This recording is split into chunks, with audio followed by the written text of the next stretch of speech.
Hey, what is up guys, I'm Xteria, and in this video, we're going to be talking about one of the most powerful comps that has a high first place rate, but if you fail to play it properly, you will get bought for really easily, which is Golden Ox Aphelios. Even if you don't get Emblem, I can show you different ways to play it. The reason why Golden Ox is so powerful in patch 14.2 is because when you play 4 or 6, the damage is increased by a lot more, but what makes this comp even better is that if you have 6 on the board, you have a 100% rate to gain at least gold on a kill or at least some sort of item drop. So this will like improve your gameplay drastically compared to last patch, because this means you're able to accelerate to fast 10 if you have 6 golden ox on the board. This buff is actually so powerful that I'm able to get Aphelios 3 pretty easily in most games. One thing to note here is they did nerf having 2 golden ox by 1%, which isn't anything too major, but it just makes it a little bit weaker to play too. The conditions to play this comp is if you want to play the golden ox route, you need emblem to play 6 golden ox. If you don't have emblem, because the whole board makes itself when you have emblem. If you don't have golden ox emblem, you could just play the Markman Vanguard, which is average around like a top 6, so it's not the worst comp, but it's not the best comp either. Also, you need bow to make Gwinsu's Rage Blade for Aphelios because it's one of his core items. If you don't have this item, for Aphelios, he'll be so weak later down the line. For Aphelios items, his core items to have a Gwinsu's Rage Blade, like I said earlier, if you don't have this item, he'll be too weak. The items you can flex around could be like a Gunblade, a Giant Slayer, or even a Runaan's Hurricane. IE is also pretty okay too on him, but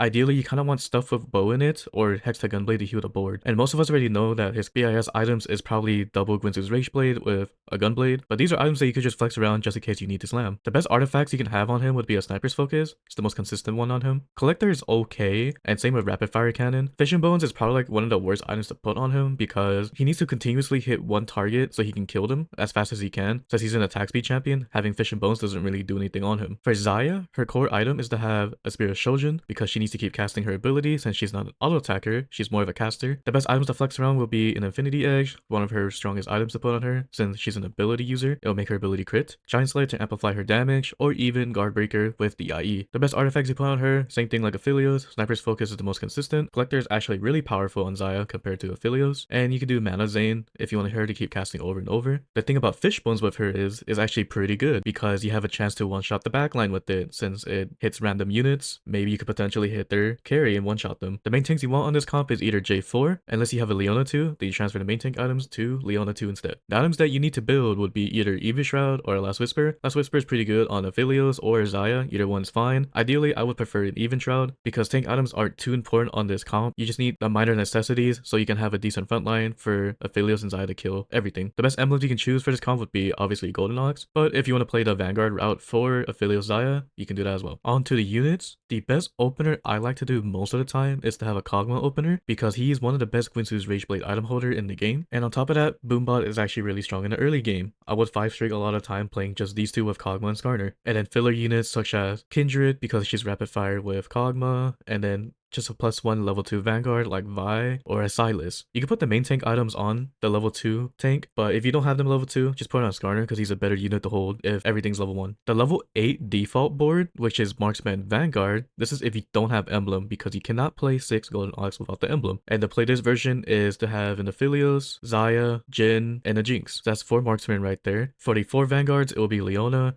J4, Silas, and Rost. You can trade out Rost for Braum, and the reason why we use Silas because we get Anima Squad with Xayah and Leona. If for whatever reason somehow you get a Vanguard emblem, you can take out the Rost and just throw in a powerful 5-cost unit, like for example Viego, and just throw the emblem on them. Most of the time you want a frontline 5-cost unit like Zac, Garen, or whatever, and just put the emblem on them, and you can tempo to level 9 so you can throw out your Aurora because she's one of the best level 9 units since she's a dynamo with Jhin. Now for the board that we all been waiting for is the Golden Ox route, and to play that is all the Golden Ox unit that's not Graves. You just use Graves until you find a Viego, and then to fill up the rest of the board, it would be having a Leona for that Vanguard with J4, and we use Xayah as the Golden Ox emblem holder because the extra amp you get from Golden Ox is actually really powerful on Xayah. Then the third unit you can throw out on the board that's not Aurora would be either a Cho'Gath because he's a pretty good tank for a Bruiser with Alistair, or you can use Mordekaiser that's even better for the board because he's also a techie with Viego. And then at level 9, then you throw out Aurora. You can put these units in your bench that Aurora can throw out. The best one I like to do is Urgot because he's able to execute units and you're able to get maybe drops of gold or even extra item components from him. But the other two here like Kabuko and Zac are fine as well. Now for the team builder segment so you guys have a visual idea of how to play this comp. The other openers we could play is if we have the Golden Ox route, which would be to have a Graves and an Alistair.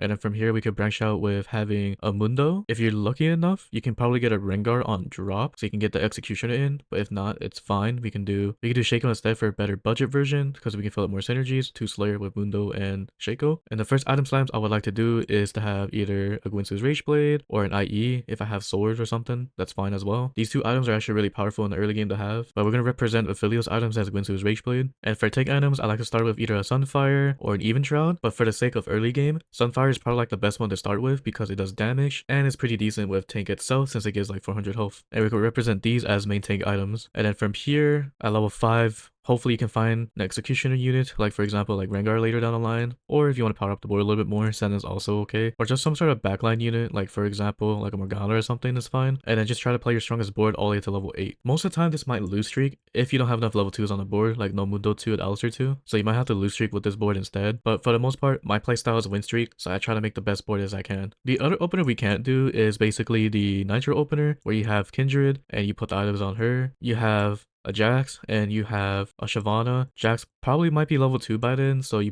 make him as the main tank. If he's not level 2 yet, just throw it on Shyvana because she's a better unit. And then hopefully you have a Nidalee, and in all honesty, Nidalee 2 is actually good as a tank as well, so if she's level 2 you can put her as a main tank. Either one's fine, and this board can at least carry you a little bit, or at least save HP to level 8. And on the level 5 you can just throw in a Jhin or something, or even a rapid fire unit like Hogma is fine, just to buff up the Kindred a little bit. Another opener I can show is the Vayne opener, because Gwynsu's Rage Blade on Vayne is actually very powerful, since we all know she's probably like the most powerful reroll in the current meta. Essentially it's just Vayne with the Mundo and Alistair, so you have that bruiser start, and then from here you can throw in either a Shaco to have more Slayer on the board, or you can throw in that Graves so you can get that Golden Ox at least on the board. Technically it's very similar to Graves opener, but I would say this would be better since Vayne is a backline unit. And then at level 5 hopefully you can find a J4 so you can have at least that 3 Slayer. Maybe you can get rid of Graves and then throw in a Shaco so you can have at least 4 Slayer on the board, or even better yet, maybe even a Senna. From here, at this point, you might as well do just play Vayne reroll. It's totally up to you, but if you still want to play Aphelios from the spot, that's fine as well. And the best opener I like to do for a budget one would be a Kog'Maw 2 with a Skarner, and then whoever the main tank could be, which could be like a Skarner, or like for example like a Vi 2. Personally, I like Vi 2 over Sylas 2 with no synergy, because her ability gives her a shield, and she also does damage. Then you just throw in a Kindred, and then from here you try to make your strongest board. Like for example, maybe level 5, throw in Rost, and then level 6, hopefully by then, get a J4. And then most of the time at level 6, what I like to do personally is I like to have the Golden Ox so I can get early stacks.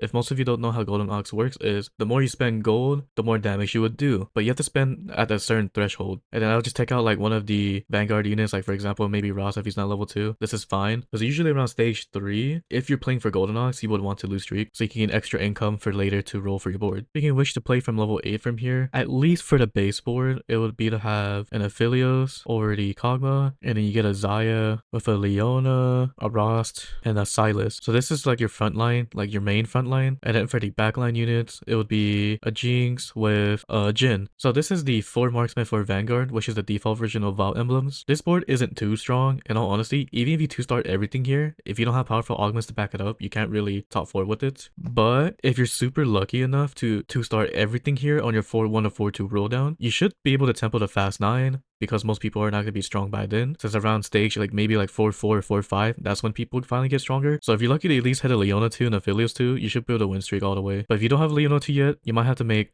J4 as your main tank, and then honestly you have to keep rolling until you get Aphelios 2 with Xayah 2 in order to hit level 9. But if you do hit 9, just throw in an Aurora, and that's basically about it for this board. Now for emblems, the basic one is if you have a Vanguard emblem, just throw it on a good fight cost unit. Like for example, like you can throw it on Zac, or you can throw it on maybe a Renekton because he's a pretty good unit, or you could throw it on Kuboko because same thing, good unit. Or lastly, you can throw it on Garen, and then I lied, one more unit. The best unit I like to use would be a Viego, so you can at least have same thing for Marksman for Vanguard still, and Viego gives you a +1 unit like the Golem, so you at least have something on the board. That's basically about it for at least the Vanguard emblem. It's not anything too crazy, but the emblem we all been waiting for is the Golden Ox emblem, where you put it on Xayah, and to play this board, it would be something like this, where we have the default version of the board with Annie, Alistair, Mordekaiser, and take out the Aurora for level 8 board. So by default, level 8 Golden Ox will look something like this, where you have the emblem on Xayah because the damage amp actually works really well with her, and then you also have Bruiser with Mordekaiser and Alistair, and you also gain a techie because of Mordekaiser, so this unit is actually pretty important. If you don't have a Leona 2, you can put the tank item on J4, or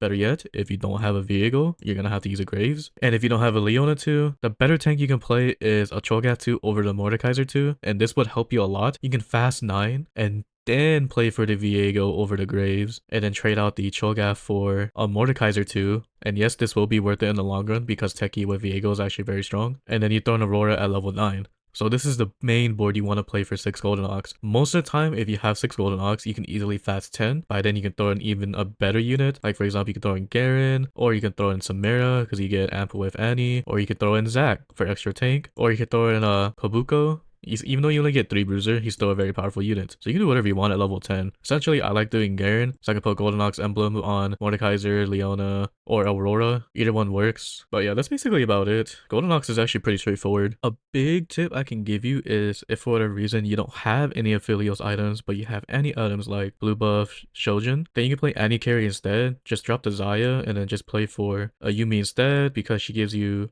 an amp, and then instead of Aurora at level 9, just throw in a Samira, and then you can play this board instead too. This is also fine as well. And then by then you just transfer the emblem to Samira. Since she's a better unit, she'll probably one-shot everything with these Golden Ox emblem. The augments you want to auto-click obviously is Golden Ox emblem. If you click this augment, you know what direction to play immediately. Expensive Taste is actually pretty good too, even if you get it at the beginning, because you get a lot of econ with this augment, and you're able to max cap up to 70 gold investment compared to the regular 50. Flatline's very powerful for Aphelios, but I feel like it's only good unless you're playing the Vanguard Marksman route. If you're doing this for Golden Ox, I don't think it's too powerful, so don't take it for Golden Ox. Pumping up is good for both styles, because the more attacks you in Aphelios, the better. Same with item grab bag, you get more items, you're able to BIS your Aphelios, and you can have more carries on the board. Component Buffet just guarantees your Rage Blades for Aphelios. Belt Overflow is just very powerful for the Vanguard style at least, but it's okay for the Golden Ox style as well, because the more moments you have on the board, the longer your board will last. Reactive Shell is very good if you're playing for the Vanguard route. If you're not playing for Vanguard route and you're playing for Golden Ox, this augment is not good. Radiant Gold and Slamming is good just to have fast 8. Healing Orbs is very good on Aphelios because after you kill a unit, a tank will gain a huge amount of HP back, so it will stall for Aphelios. Spirit Link is also pretty good, and Noble Sacrifice, they're both basically good just to bulk up your board, so they could be a lot more tankier. The augment power order you want to do is Emblem. Obviously, you want to pick Golden Ox no matter what. If not, you could just do Econ, and then whatever after that, it can be item or combat augments. There is 2 different playstyles you can do. This one is the high tempo, meaning win streak, to fast 8. In order to do this is at stage 2-1, you want to hit level 4, play your strongest board. At stage 2-3, make intervals of 10 gold, like 10, 20, 30 gold. If you don't, you'll be poor for the rest of the game. If you have intervals like, for example, 14 gold, 24 gold, 34 gold, be leveled to level 5, and it'll look something like this. The reason why you do this is because when you come back from Carousel, you have a chance to maybe get Aphelios or Xayah in your shop. If you don't do this, it's okay, you can skip it, because at stage 2-4, you hit level 5 anyways, so you can keep tempoing to keep win streaking. At stage 2-6, make intervals of 10 gold again, like 20, 30, 40 gold. You can do this at stage 2-5 as well, either one's fine. At stage 3-2, hit level 6 or earlier to be strong, and then at stage 3-7 or earlier, hit level 7 so you can be strong. And then stage 4-1 or 4-2, hit level 8 and then roll for your board. Now for the lose streak style to fast 8 is you don't level at all. Always make intervals of 10 gold, like 10, 20, 30 gold, as much as possible so you can be rich. Once you hit stage 2-6 during Krugs, if you're too weak, you can level to beat the creep round. Just having 5 units on the board helps a lot. At stage 3-2, level to 6, and you might want to roll like 10, 20 gold for at least level 2 units if needed, because if you don't, you're going to bleed out too hard, and then by the time you hit Wolf round, you're probably going to be dying by then. So try to be healthy as much as you can after stage 3-2. Then stage 3-7, hit level 7, and then stage 4-2, hit level 8, and then roll for your board. Now this is the part that everyone's looking for, which is when do you spend gold for Golden Ox stacks? And this is what I like to do. Try to at least play Golden Ox before stage 3-1. If it's already activated before that, so you can actually spend gold to gain the max amount of stacks, then stage 3-1 you want to put enough XP for at least 8 stacks on Golden Ox. If not, you can skip this part, it's fine. If you just do this earlier, then you can do all these steps like one step ahead. But for the default version, it'll be on stage 3-2, hit level 6, because you want to stay tempo, meaning you want to be healthy for as long as you can in the game. And the Golden Ox stacks will be probably around 8 stacks if you didn't do this part. Then at stage 3-3, spend gold on XP again for at least 12 stacks. Next stage, do it again for at least 16 stacks. And then at stage 3-5, you want to skip spending gold, because around here you're probably like around 45 gold to at least like 42 gold. So you at least have like 50 gold next turn, or maybe even 60 gold if you're rich. But in stage 3-6, then you want to spend XP again for at least 20 stacks. You may notice that you may be depleting a lot of gold, but it is worth it in the long run. And then at stage 3-7, skip spending gold again. Main reason why is because during creep round, you're gonna gain a lot of gold afterwards. At stage 4-1, spend the gold again for at least 24 stacks. And if you are already level 8, just roll for your max stacks threshold. And in stage 4-2, spend what you need to make your board. If you want to simplify all this, just at least have at least more than 50 gold and then at least gain stacks. But the way I do it for this is the more aggressive version. So by the time you hit stage 4-2, your max stacks will be 32 already and you have high amounts of amp. And that is it for learning how to play Golden OX with Aphelios and Xayah. Even if you don't hit it, you can at least still play Markman Vanguard to save LP. If you have any questions about this comp, just let me know in the comment section down below. I'll try to answer to the best of my capabilities. Until then, I'll see you guys in the next one. Later.